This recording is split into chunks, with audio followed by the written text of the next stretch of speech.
जहां पाली में 50 लाख की शराब जब्त की गई, वहीं कोटा में 15 पेटी शराब बरामद की गई है, जबकि अलवर में शराब से भरे एक ट्रक पलट गया, जिसके बाद शराब लूटने की होड़ मच गई। पाली की सेंदड़ा थाना पुलिस ने अवैध शराब से भरा एक ट्रक जब्त किया। ट्रक में 1154 कार्टून पंजाब में बनी अवैध शराब थी, जो गुजरात ले जाई जा रही थी। जब्त शराब की कीमत 50 लाख से ज्यादा बताई जा रही है। पुलिस ने ट्रक ड्राइवर को गिरफ्तार कर उससे पूछताछ शुरू कर दी है।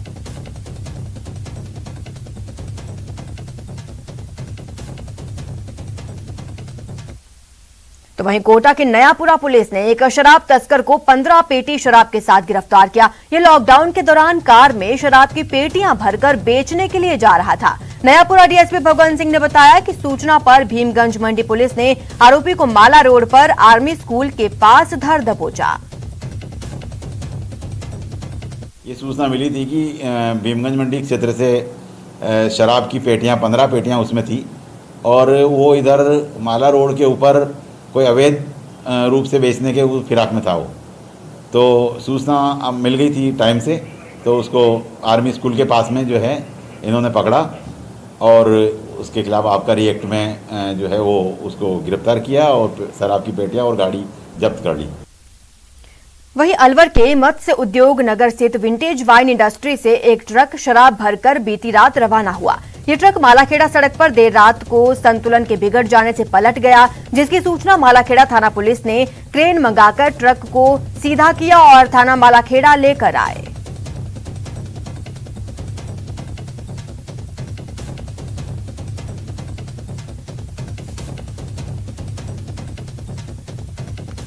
अब बात पानी के लिए टंकी से हक की लड़ाई की, जहां अलवर में स्थानीय पार्षद पानी की किल्लत के लिए टंकी पर चढ़ गए, तो झुंझुनू में पानी की नियमित सप्लाई की मांग को लेकर 2 लोग टंकी पर चढ़ गए और अपने हक की मांग करने लगे।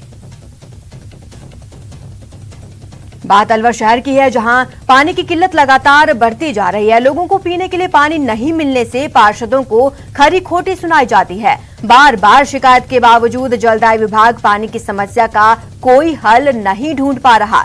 इसके विरोध में आज अलवर शहर के वार्ड नंबर 11 में पानी की समस्या के चलते स्थानीय पार्षद देवेंद्र रसगनिया महल चौक स्थित पानी की टंकी पर चढ़ गए, जबकि उनके समर्थन में आई महिलाएं पानी की टंकी के नीचे खड़ी होकर प्रशासन के खिलाफ जमकर नारेबाजी करने लगी। स्थानीय महिलाओं ने पानी की टंकी के नीचे खड़ा होकर अपना विरोध जताया।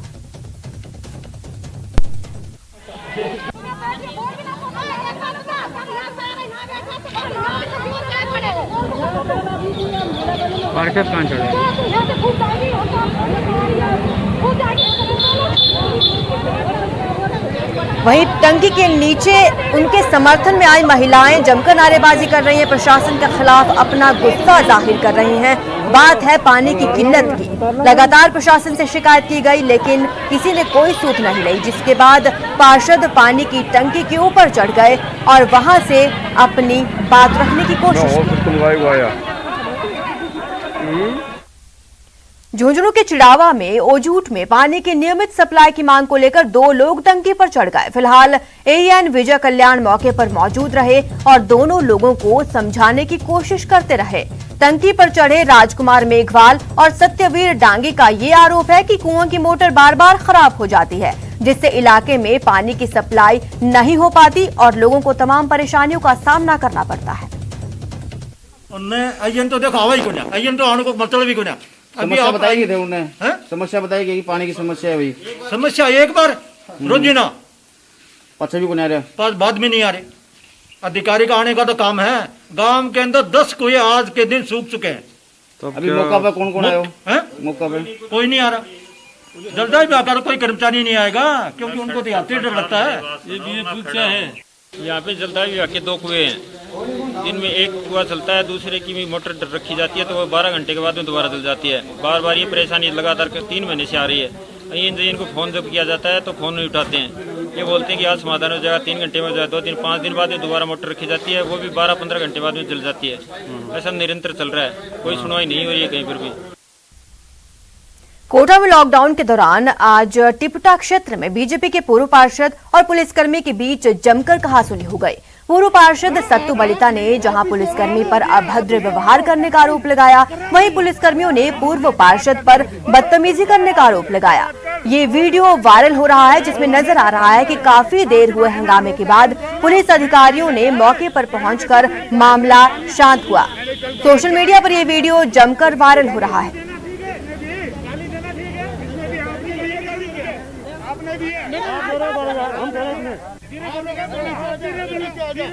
आपने कहा तो धीरे बोलो, कलेक्टर नहीं है, आप भी सेवा।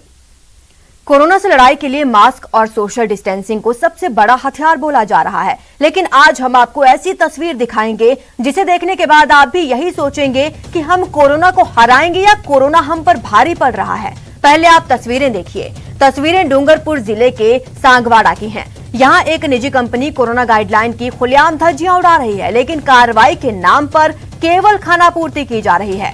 ऐसे में प्रशासन की दोहरी नीति पर कई तरह के सवाल उठ रहे हैं। कोरोना रोकथाम को लेकर राज्य सरकार की ओर से प्रदेश में लॉकडाउन लागू है। ऐसे में उद्योगों को गाइडलाइन की पालना के साथ कंपनी चलाने की परमिशन है, लेकिन सांगवाड़ा में जीएल रेनवियर और पीपीई किट बनाने वाली कंपनी की ओर से कोविड गाइडलाइन की खुलेआम धज्जियां उड़ाई जा रही हैं।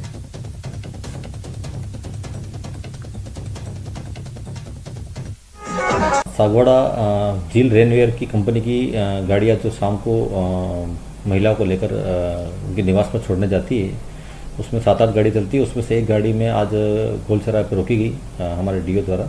उसको चेक किया गया तो उसमें सोशल डिस्टेंस की पालना नहीं कर अधिक सवारियाँ थी, जिस पर उनको पाबंद करने के खिलाफ सोशल डिस्टेंस की पालना नहीं करने पर चालान की कार्रवाई की गई है और उन्हें पाबंद किया गया है कि आइंदा कोविड गाइडलाइन की पूर्ण पालना करें और क्षमता से अधिक सवारी पाए जाने पर सख्त कार्रवाई की जाएगी। जयपुर के ज्यादातर सेंटर्स पर 18 से 44 वर्ष की आयु के लोगों का टीकाकरण नहीं हो पा रहा।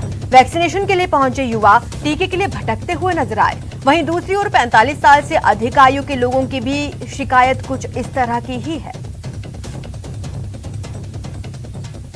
देखिए, बिल्कुल 18 से जो 45 का स्लॉट है उसके अंदर बिल्कुल भी वैक्सीन नहीं लग रही है। यूथ को काफ़ी इसके लिए जद्दोजहद करनी पड़ रही है। जैसे ही बुकिंग का इसका स्लॉट आता है तो ये 2 से 5 सेकंड के अंदर फिर पूरा बुक हो जाता है। अब सरकार ने नई गाइडलाइन करी है इसके लिए कि आप जाओ, ऑफलाइन जाओ, तो उससे संक्रमण होने का खतरा और ज़्यादा है, क्योंकि वहाँ पे स्वास्थ्य सेंटर पे कितनी भीड़ टूट पड़ेगी।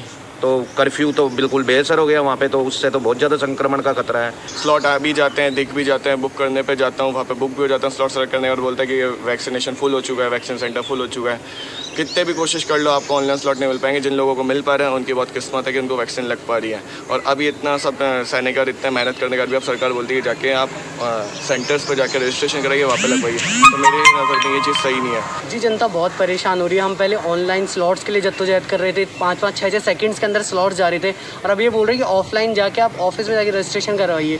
तो कोविड वायरस अगर हम वहाँ पे इकट्ठे होते हैं, क्योंकि ऑब्वियसली अगर ऑफलाइन रजिस्ट्रेशन होंगे तो पब्लिक बहुत ज़्यादा इकट्ठी होगी, तो फिर फ़ायदा क्या हुआ कर्फ्यू है लॉकडाउन का या सोशल डिस्टेंसिंग का? क्योंकि हम सब जानते हैं कि हम सोशल डिस्टेंसिंग का कितना पालन कर रहे हैं। जब एक राशन की दुकान पे पालन नहीं हो रहा तो वैक्सीन सेंटर पे कैसे पालन होगा? उदयपुर में कोरोना संक्रमित मरीजों की संख्या में कमी आने के साथ लोगों की लापरवाही बढ़ती जा रही है। अब दोपहर के समय सड़कों पर बड़ी संख्या में लोग वाहन लेकर घूमते नजर आ रहे हैं। पुलिस सख्ती बरतते हुए रोकने की कोशिश कर रही है, लेकिन बावजूद इसके लोगों द्वारा लॉकडाउन का उल्लंघन जारी है। उदयपुर से जानकारी दे रहे हैं हमारे संवाददाता कपिल श्रीमाली। उदयपुर में कोरोना संक्रमण की रफ्तार पे कुछ लगाम जरूर लगी है, लेकिन जैसे जैसे संक्रमित मरीजों की संख्या कम होती जा रही है वैसे ही आमजन की लापरवाही भी बढ़ती जा रही है। आप देखिए, मैं उदयपुर की तस्वीरें आपको दिखाऊंगा। दोपहर करीब 12:30 बजे के बाद का समय हो चुका है। सुबह 11 बजे तक जरूर थोड़ी छूट रहती है, लेकिन उसके बाद में पूर्ण तरह से लॉकडाउन रहता है। लेकिन आप देखिए कि सड़कों पर लोगों की आवाजाही अब दोपहर के समय भी बहुत ज्यादा देखने को मिलने लगी है। हालांकि कुछ दिनों पहले जब संक्रमित मरीजों की संख्या बहुत तेजी से बढ़ रही थी, उस दौरान लोगों में डर के मारे ही सही लेकिन जागरूकता जरूर आई थी और लोग घरों से बाहर निकलने पर कतराने लगे थे। लेकिन अब पिछले 2-4 दिनों से संक्रमित मरीजों की संख्या में तेजी से गिरावट आई है। पिछले 24 घंटे में 201 पॉजिटिव मरीज सामने आए हैं और ये जो संक्रमित मरीजों की जो संख्या है, पॉजिटिविटी रेट जो उदयपुर की है उसमें काफी कमी देखने को मिल रही है। लेकिन लोगों की लापरवाही भी जो है वो अब बहुत ज्यादा बढ़ने लगी और ये एक बड़ी चिंता का विषय है, क्योंकि कोरोना की इस चेन को तोड़ने के लिए अभी भी आमजन को जागरूक रहने की जरूरत है। पुलिस लगातार सख्ती बरत रही है। विभिन्न लॉकडाउन में पुलिस की सख्ती के कारण कोरोना संक्रमण के आंकड़े लगातार कम हो रहे हैं। जोधपुर के अस्पतालों में अब बेड भी लगातार खाली होते जा रहे हैं, लेकिन इस बीच शहर के नाकों पर पुलिस सख्ती बरत रही है। संवाददाता ललित सिंह ने पुलिस सख्ती का जायजा लिया। जोधपुर शहर में लॉकडाउन का असर दिखने लगा है। जब से लॉकडाउन 2 शुरू हुआ है, तेजी से आंकड़े गिरने शुरू हुए हैं और अस्पतालों में अब रिकवरी रेट दर लगातार बढ़ रही है। अच्छी बात यह है कि जब से पुलिस ने सख्ती शुरू की है, वही असर है कि लगातार शहर में अब रिकवरी रेट बढ़ रही है। कोरोना पॉजिटिव के आंकड़े जो हैं लगातार गिर रहे हैं। जहां शहर में 2,500 से 3,000 पॉजिटिव आ रहे थे, इस पुलिस की सख्ती के चलते अब वो आंकड़े 200 से 300 के बीच में आ चुके हैं और मौतों की दर अब भी कम हुई है। फिलहाल देख सकते हैं ये जोधपुर का पावटा चौराहा है, जहाँ पे लगातार पूछताछ हो रही है और आप जिस तरह से देखें, पुलिस जो लोग निकल रहे हैं उनसे पूछताछ कर रही है, कारण जान रही है कि आखिर क्यों घर से निकले हैं और यही कारण है कि इसी सख्ती के चलते लगातार आंकड़े कम हुए हैं। तो यही एक कारण है कि लगातार पुलिस सख्त है, सरकार सतर्क है। लगातार तीसरी लहर को लेकर भी अस्पतालों में तैयारियां शुरू हो चुकी है। तो कुल मिलाकर कहा जाए तो जिस तरह से लगातार प्रशासन सख्त है, वहीं उसके नतीजे आने शुरू हो चुके हैं। रिकवरी रेट बढ़ चुकी है और अब मौतें भी अब कम होने लगी है। तो इसी तरह कोरोना गाइडलाइन की पालना करनी होगी। अपील हम भी करते हैं कि सोशल डिस्टेंसिंग और मास्क की पालना करें, ताकि इस महामारी, इस वायरस से बचा जा सके। सहयोगी शेर सिंह के साथ ललित सिंह, न्यूज़ 18 जोधपुर। जालौर जिले के भीनमाल में इंदिरा रसोई योजना कोरोना मरीजों के लिए वरदान साबित हो रही है। इसके जरिए अस्पतालों में कोविड मरीजों को दोनों वक्त निःशुल्क भोजन उपलब्ध कराया जा रहा है। इंदिरा रसोई का जायजा लिया हमारे संवाददाता श्याम बिश्नोई ने। कोरोना काल चल रहा है, ऐसे में राज्य सरकार की ओर से चलाई गई इंदिरा रसोई योजना आम जन सहित कोरोना पीड़ितों के लिए बड़ा राहत प्रदान कर रही है। जिले के अलग अलग जगहों पर बनाई गई इन्हीं इंदिरा रसोइयों के माध्यम से कोरोना मरीजों को अस्पतालों के साथ साथ यहाँ पर भी आप देख सकते हैं कि लोगों को निःशुल्क, जो राज्य सरकार की नई गाइडलाइन है उनके अनुसार निःशुल्क भोजन मिल रहा है। आप देख सकते हैं कि किस तरीके से इंदिरा रसोई के अंदर भोजन, शुद्ध और पौष्टिक भोजन बनाया जाता है। पूरी तरीके से शुद्धता का ख्याल रखते हुए राज्य सरकार की जो योजना है उसमें आप देख सकते हैं कि अच्छी होटलों की तर्ज पर जो व्यवस्थित तरीके से, साफ सफाई से, किस तरीके से रोटियों की पैकिंग करने के बाद में इन्हें पहुंचाया जा रहा है। साथ ही साथ सामाजिक संगठनों के माध्यम से भी यहाँ पर आप देख सकते हैं कि ये जो पैकेट है ये पैकिंग किए जा रहे हैं और सामाजिक संगठनों की ओर से भी शहर के अलग अलग जगहों पर इन पैकेटों को वितरण को लेकर भी जो यहाँ के प्रभारी है उनकी मॉनिटरिंग रहती है। तो कहीं ना कहीं कहा जा सकता है कि ये अपने आप में राज्य सरकार की जो योजना है इंदिरा रसोई योजना, ये आम जन को बड़ा राहत प्रदान कर रही है। कोरोना संक्रमण के भयावह हालात के बीच सवाई माधोपुर जिले से राहत की खबर है। अब जिले में कोरोना संक्रमण के कारण बिगड़े हालात पूरी तरह से नियंत्रण में हैं। जिला अस्पताल में भी भर्ती मरीजों की संख्या बेहद कम रह गई है। वहीं चिकित्सा महकमा तीसरी लहर के लिए पूरी तरह सजग होकर इंतजामों को अंजाम देने में जुटा है। हमारे संवाददाता गिरिराज शर्मा की ये रिपोर्ट देखिए। मुख्यालय पर स्थित सामान्य चिकित्सालय में भी अब लगातार बेड भी खाली हो रहे हैं। साथ ही जिले की पॉजिटिविटी दर में भी कमी आई है। हमारे साथ में बात करने के लिए मौजूद हैं सवाई माधोपुर जिला मुख्यालय के सामान्य चिकित्सालय के PMO doctor BL Meena ji. आइए उनसे जानते हैं कि अब किस तरीके के हालात हैं सवाई माधोपुर में। सर, अब किस तरीके की स्थिति कही जा सकती है? ऐसा है गिरिराज जी, अब सवाई माधोपुर जनरल हॉस्पिटल के हिसाब से जैसे पेशेंट आ रहे हैं, जैसे पेशेंट भर्ती है और जैसे हमारे पास बेड की कैपेसिटी है, उस हिसाब से हमको ये आइडिया लग रहा है कि पहले ही कंपेरिजन में हमारे पास में 50% ही पेशेंट इंडोर रह गए।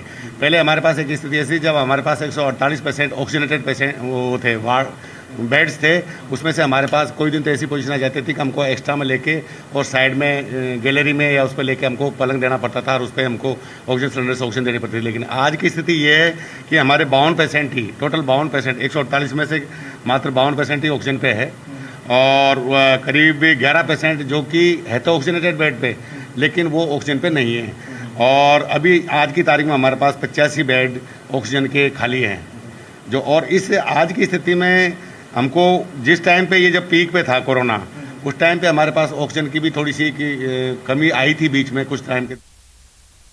कोरोना संकट के इस दौर में रिलायंस कंपनी ने एक बड़ी पहल की है। रिलायंस अपने सभी कर्मचारियों को कोरोना टीका लगवाएगी। इसमें कंपनी के 13 लाख कर्मचारी, रिटायर्ड कर्मचारी और उनके परिवार के सदस्यों को लाभ मिलेगा। इसके लिए कंपनी देश भर के 880 शहरों में मुफ्त टीकाकरण अभियान चलाएगी। अभी तक 3,30,000 कर्मचारियों को कोरोना वैक्सीन की पहली डोज दी जा चुकी है। अब कंपनी ने टीकाकरण अभियान को तेज करते हुए बाकी बचे कर्मचारी और परिवारों के लिए कोविशील्ड और कोवैक्सीन की डोज खरीद ली है। कंपनी का लक्ष्य 15 जून तक सभी कर्मचारी और उनके परिवार के सदस्यों को कोरोना टीका की पहली डोज देना है।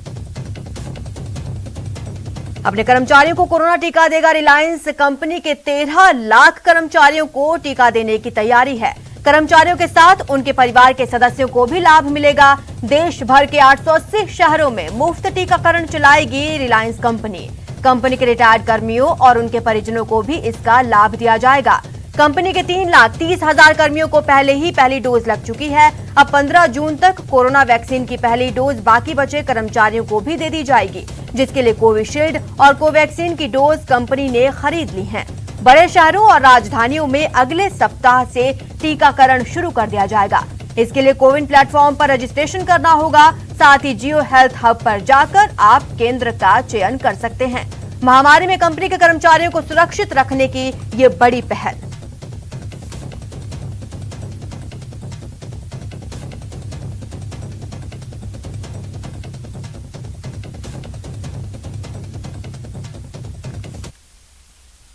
नेटवर्क 18 ये सुनिश्चित करना चाहता है कि हर भारतीय को कोविड-19 का टीका मिले। टीकाकरण जागरूकता बढ़ाने के लिए नेटवर्क 18 और फेडरल बैंक की पहल संजीवनी शॉर्ट ऑफ लाइफ को सपोर्ट करें। Health expert Apollo 24/7।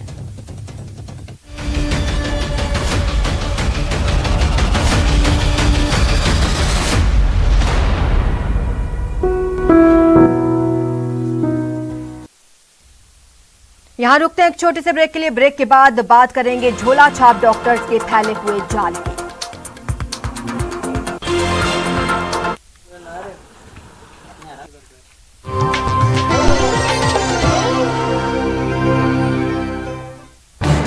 इस न्यूज हेडलाइंस के प्रायोजक पेट सफा आयुर्वेदिक जून।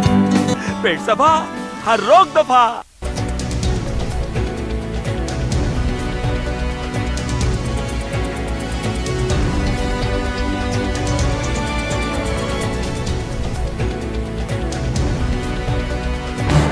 इस न्यूज हेडलाइंस के प्रायोजक पेट सफा आयुर्वेदिक जून। पेट सफा हर रोग दफा। पसंदीदा नेशनल न्यूज चैनल उपलब्ध है डिश टीवी के चैनल नंबर 663 और D2H के चैनल नंबर 306 पर। कोरोना की हर खबर देखते रहिए न्यूज 18 इंडिया पर। अहम है विचार सरकार के फैसलों पर। लोगों का रेजिस्टेंस जरूरी है खरी बात हर किसी की भागीदारी पर। और सवाल उठाने से ही मिल पाएगा जवाब। उनकी चिंताएं किस तरह की? आप कोरोना से लड़िए। आपके लिए हम करेंगे कोरोना पर हर एक सवाल। प्राइम डिबेट सिर्फ न्यूज 18 राजस्थान पर। सवाल सारे मुद्दे तमाम। माइक पर सरे आम होकर ऑटो पे सवार। जब पूछेगा रिपोर्टर आपके क्षेत्र के हर मसले का जवाब मिलेगा बिल्कुल नए अंदाज में। जब आएगा ऑटो में रिपोर्टर रोज रात 8:26 पर सिर्फ न्यूज 18 राजस्थान पर। जरूरी है कोरोना की हर एक खबर। जरूरी सरकार के फैसलों का असर। सियासत की चाल और इकोनॉमी का हाल जानना जरूरी। बाजार से एग्रीकल्चर और रोजगार की खबर भी जरूरी। इसलिए देखिए जरूरी खबरों का प्राइम टाइम न्यूज 18 प्राइम सिर्फ न्यूज 18 राजस्थान पर।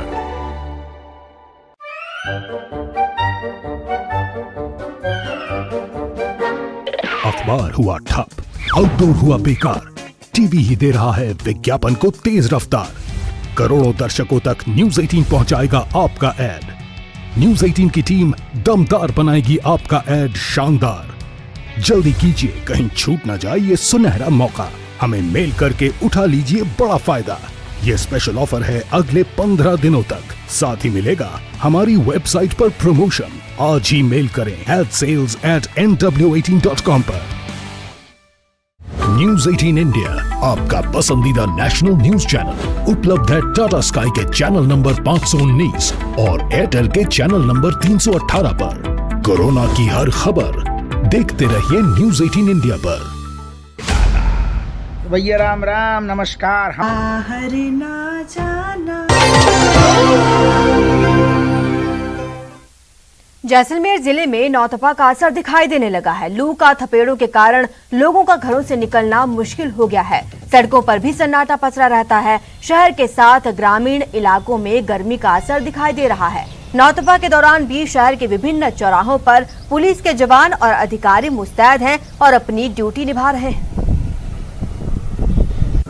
नौतपा का तीसरा दिन और जैसलमेर की धरती लगातार तपती नजर आती है। मैं आपको दिखा दूं कि मरुधरा में रेगिस्तानी इलाका और सरहदी जिला जैसलमेर इन दिनों नौतपा के चलते तप रहा है। पूरी सड़कें सुनसान है। पुलिस के जवान जो है वो तैनात है। तिरस्तर लॉकडाउन भी चल रहा है, तो गर्मी को लेकर कहीं ना कहीं जो है वो परेशानियों का साफ सामना करते हुए नजर आ रहे हैं। चिल मिलाती धूप और इस तपिश भरी गर्मी के बीच लोगों का घर से निकलना दुर्भर हो चुका है। आप देख सकते हैं सड़कें जो है वो किस तरह सुनसान और सन्नाटा पसरा नजर आता है। ये गर्मी का ही कारण है कि अब लोग अल सुबह ही अपने घर से निकलते हैं। अगर मेडिकल का सामान है तो भी ले लेते हैं। किसी विशेष आपातकाल सेवा के लिए ही घरों से बाहर निकलते नजर आते हैं। चौराहा पूरा जो है वो सुनसान नजर आता है। आसपास आने जाने वालों की भीड़ भी जो है वो बड़ी कम हो जाती है इन दिनों में। सामान्यतः यहाँ पर भीड़ रहती है, लेकिन लॉकडाउन और साथ ही नौतपा के चलते कहीं ना कहीं जो है इस तपिश भरी गर्मी में अब लोगों का निकलना दुर्भर हो गया है। पुलिस ने भी पूर्ण व्यवस्थाएं की है। पुलिस विभाग द्वारा जवानों के लिए टेंट भी लगाए गए हैं, लेकिन वो लोग अभी भी हम लोगों की सुरक्षा के लिए तपिश भरी गर्मी में भी अपनी ड्यूटी पर तैनात नजर आते हैं। और तपिश भरी गर्मी, चिलमिलाती धूप किस तरह से जो है वो आसमान में साफ जो है वो धूप जो है देखी जा रही है। कहीं ना कहीं परेशानियों का सामना जो है वो करना पड़ रहा है। और यहाँ पर कुछ पुलिस अधिकारी भी है, उनसे बात करते हैं कि किस तरह से जो है इस गर्मी में तैनात हैं, किस तरह से जो है इस गर्मी के अंदर जो है वो ड्यूटी कर रहे हैं। अभी तो फिलहाल गर्मी का मौसम, गर्मी ज़्यादा है, फिर भी हमारी आमजन से अपील है कि इस महामारी में ज़्यादातर घरों में रहें। हम तो अपनी ड्यूटी कर रहे हैं, तो भी हमारा साथ दे रहे हैं। ज़्यादातर लोग घरों में ही हैं। गर्मी किस तरह से जिस तरह से लगातार बढ़ी है, तो क्या जो व्यवस्था है पुलिस द्वारा विभाग के अधिकारी द्वारा आपके लिए की गई? बिल्कुल हमारा टेंट लगा हुआ है। समय समय पानी कैंप पर ठंडा पानी आता है, विभाग द्वारा अच्छी सुविधा हमें दी हुई है। हम भी ड्यूटी करते हैं अपने टाइम से। हमारा कहीं ना कहीं नौतपा के चलते जो है पूर्ण व्यवस्था पुलिस विभाग द्वारा दी गई। कुछ आमजन जो है वो यहाँ से निकल रहे थे, घर से बाहर निकले, इतनी गर्मी है, कैसा लग रहा है? हम दवाई लेने घर से निकले थे। जैसलमेर में गर्मी का कहर बहुत ही ज़्यादा है, आमजन परेशान है। पुलिस अपनी ड्यूटी सही तरीके से निभा रही है, आमजन का ख्याल रखते हुए सख्ताई से लॉकडाउन का लोग पालन भी कर रहे हैं। गर्मी का बहुत ज़्यादा है। न्यूज़ 18 के लिए श्रीकांत व्यास, जैसलमेर।